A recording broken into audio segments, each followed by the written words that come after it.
Odriscoll. I followed my brother. My brother joined the military in 1953. I joined in 1965.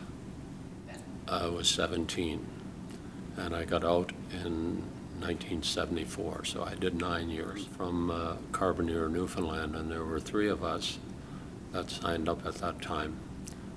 So it was comforting having, someone going with you, because none of us had been off the island before. So we all headed to London. We spent basic training, was about 6 months, I guess, and then we were off to Germany for 3 years. So from 65 to 68, we were in Germany. It was to be 18 to be able to sign for yourself, so I talked my mom into signing for me. I didn't bother my dad, but I talked my mom into it, and we went from there. That's basic training, yeah. It's 6 months. You don't get off the base for, I think it's about 3 months. Back then, now things have changed. It would be 3 months before you were allowed to wear civilian clothes again and leave the base. It was physical training, and they made a man out of you in a hurry. You were up around 5:30.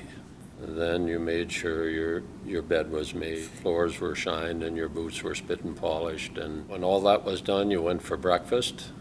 Back from breakfast, there was an inspection every morning, and then training started.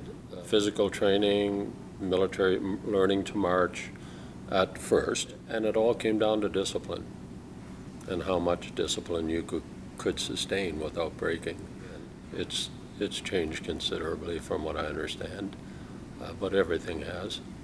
You went into weapons training, small arms weapons at first, and then maps and compasses, and all of that was in basic training. When you were done with the classroom, you went into bush, and all your armor personnel carrier training and night marches with compass and maps, and it was survival. There really wasn't very much funny about basic training. Every day was work, and the fear of God was in you for getting everything right. It was all about discipline. If you didn't get things right, as was expected of you, there were penalties, being charged, and then you had to pay the price. You had confined to barracks, extra training in the evenings, or you could go to what we called a guard room, which was jail. It was all a learning process now.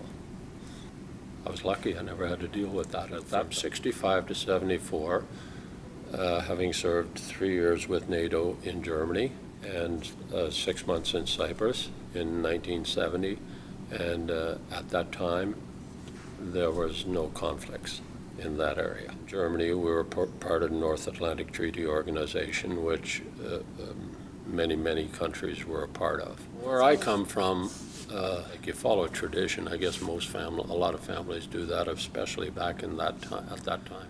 But it was also about work, getting a job. There weren't a lot of jobs where I come from. So it was work, even though it wasn't much pay. It was $96 a month in 1965, clear. It wasn't about getting rich. It was a job, and you had your meals, and you had your clothes, and training, and you've seen parts of the world that most people never have an opportunity to see.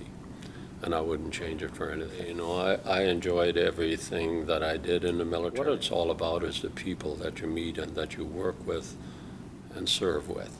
And you never forget them. But it's always a treat to go back and talk to your old friends that you served with in different countries and different situations. Family. It's closest family. It's the best thing you'll do in your lifetime.